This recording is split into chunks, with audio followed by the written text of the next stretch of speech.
طالما حصل قبول نحب نسمع طلباتكم. لا يا خبر ابيض، طلبات ايه وبتاع ايه؟ واحنا كل يوم بنلاقي شاب زي محمود. طب الحمد لله. احنا بس يعني كان عندنا شوية طلبات بسيطة.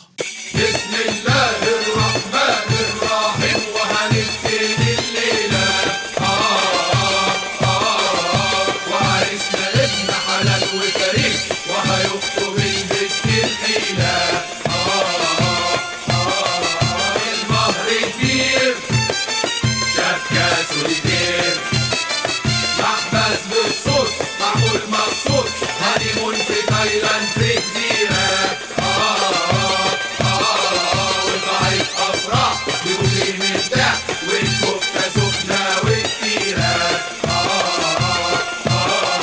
مغنيش عالحيط بتحلي البيت مش كنبة اسطنبولي والماس كل رجلي مش كنبة اسطنبولي والماس كل رجلي وسخن غاز غير البوتاجاز وفرن في الحتم الداري ونصب خشاش وجيبي شفاف ومعاه لحد رحلاني خلي عنك خلي لا والله خلي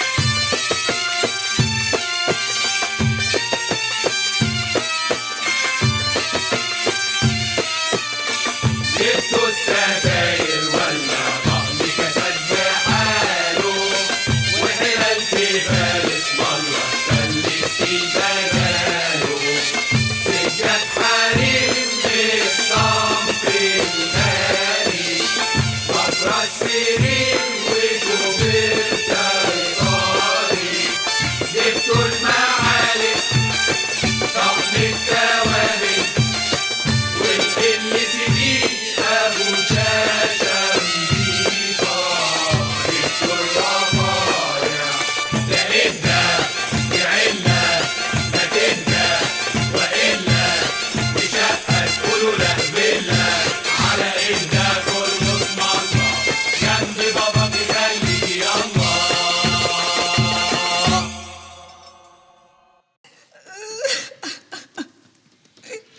انا حاسس برضو ان احنا زودناها معاهم في حكاية طقم التوابل ده.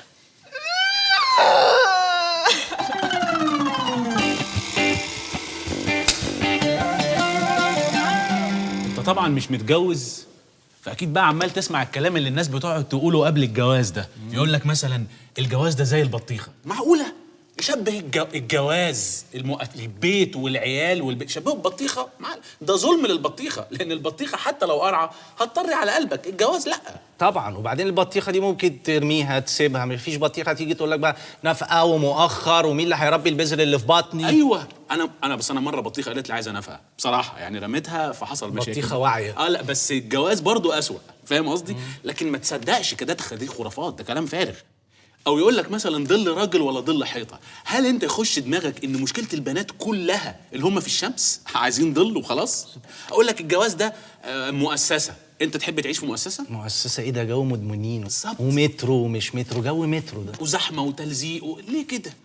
او يقول لك مثلا الجواز اسمه نصيب، ده افلاس بقى، عارف لما البطيخه والمؤسسه والحاجات كلها تخلص يقول لك اسمه نصيب، في حين ان كل حاجه في الدنيا اسمه نصيب. يعني مقابلتنا انا وانت دي اسمه نصيب، ما تفهمنيش غلط. فاهم قصدي؟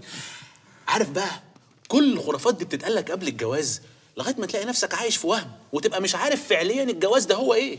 يا احمد اللي انت عمال تقوله ده مؤسسه وبطيخه واسمه ونصيب، كل ده قبل الجواز. امال بعد الجواز ايه اللي هيحصل؟ لا يا معلم، بعد الجواز بقى دي حكايه تانية خالص.